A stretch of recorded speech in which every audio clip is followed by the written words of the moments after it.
net migration needs to come substantially down. So, OK, it's going to be less than 500,000. No, it needs to come down. It needs to come down significantly more than that. We need to see a substantial reduction in net migration. But what we also need to do is see stronger controls in place and also changes in the way that the immigration system works. So, for example, we've had I promise you want to get onto system, but just to get clear, the politics of this. You want to bring it down from 500,000? Do you want to get it down below the Chancellor, the ONS OBR estimate of 340,000? What would you feel comfortable with? What sort of number? Opening by diving straight into Labour's rejection to set any quantifiable net migration target, Phillips frames their approach as "trust us," following years of Tory promises that fell apart. Make sure you like and subscribe.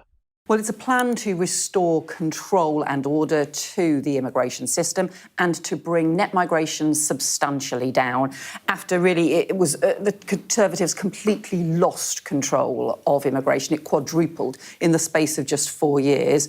But the Conservatives did set out multiple targets, broken promises. All of them were broken. So we're not going to do that. We're not going to take that really failed approach, because I think what we need to do is rebuild credibility and trust in the whole system. So we'll set out practical steps. We'll set out the impact that they will have, but we're not going to take the approach the Conservatives took because it failed.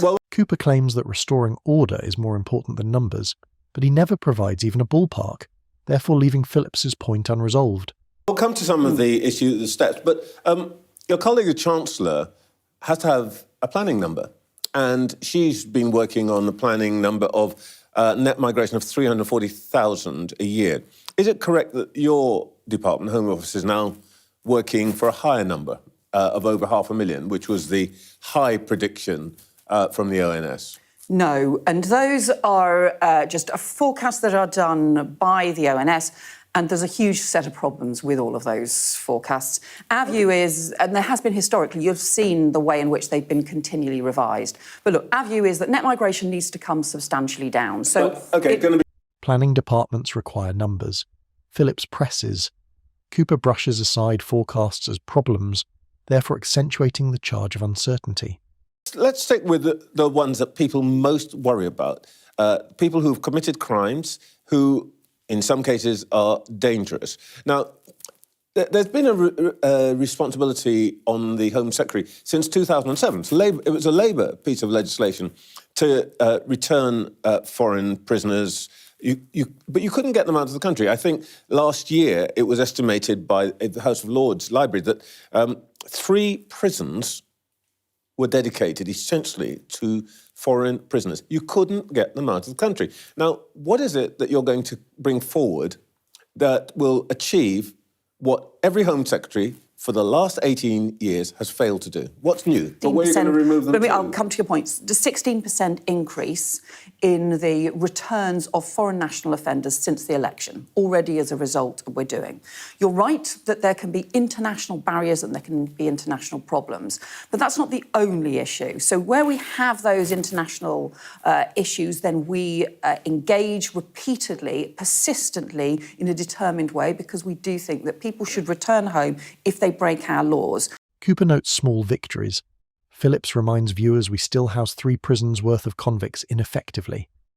My view is, in those circumstances, we should be taking stronger action. So we're going to broaden the number of cases. So we're going to set out new procedures. We'll set out more information on this later in the year. We're going to set out new procedures and develop new procedures to make sure that the Home Office is actually notified when crimes are committed that aren't custodial sentences. At the moment, the Home Office doesn't even know. I thought we were going to hear the new...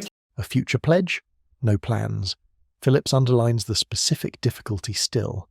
Finding and eliminating hundreds of thousands of overstayers. Make sure you like and subscribe.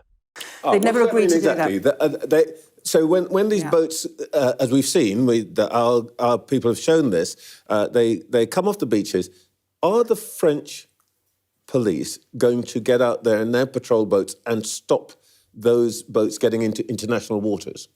So Is that what they've promised you? France have now agreed they're going to intervene in French waters. They've never done that before, and previous governments haven't managed to get that agreement in place. There is a thing now, they call it taxi boats, where what happens is the boat comes along with hardly anybody in it, launches much further up the coast, comes along, people wait in the water, and then everybody crowds onto the boat in the water. And because they are in the water, even in shallow waters, the French rules have said the French police can't intervene.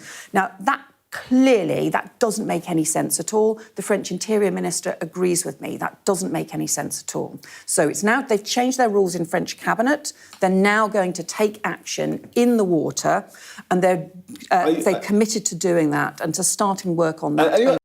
Cooper presents a diplomatic turning point. Phillips responds with on-ground video demonstrating business as usual, a real-time validation of Labour's assertion.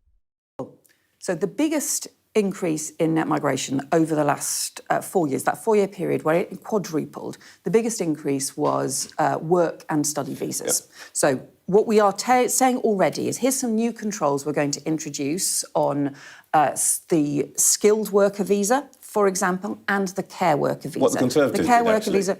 Well, no, we're going much further than that. So they belatedly reversed a small number of the changes that they'd made because, look, they were responsible for this massive increase. All right. So we're introducing a much tighter rules. So if you are doing less than a graduate job, then actually you won't be included under the skilled worker visa unless it's for a temporary shortage occupation. Then there will be new workforce strategies, new requirements to train here in the UK. Those changes, the combination of just those low-skilled visa changes and also the care worker changes, together, that is a reduction of probably in the region of up to 50,000 low-skilled worker visas, a reduction in the course of this year alone. At last, a specific number, far less than the 250,000 Phillips suggests, must vanish to satisfy Labour's own substantial ambition.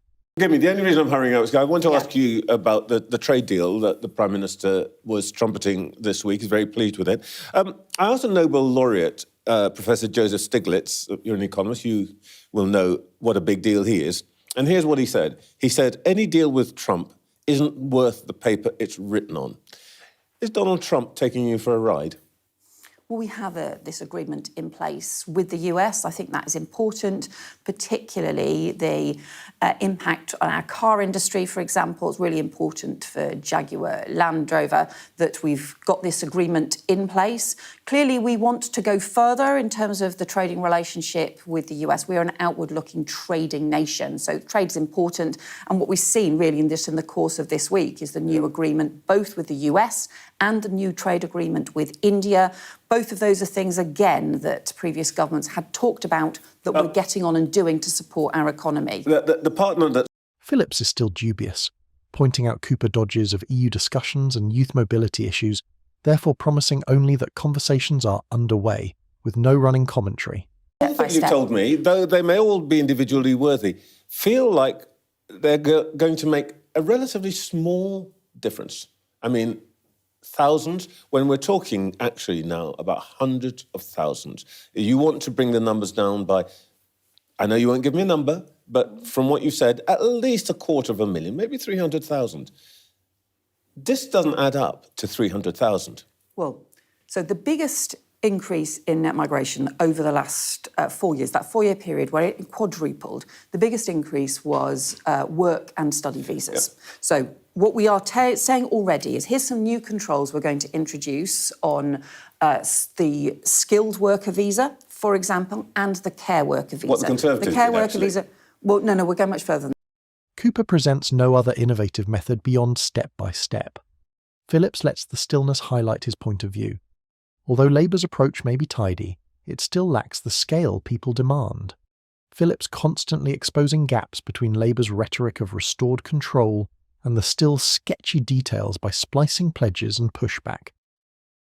While the Home Secretary opposes every numerical goal, Cooper's advances, French maritime action, a 16% increase in removals, 50,000 visa cut, land as wary steps. The story finishes where it started. A need for a target the public can evaluate, and a government not yet prepared to provide.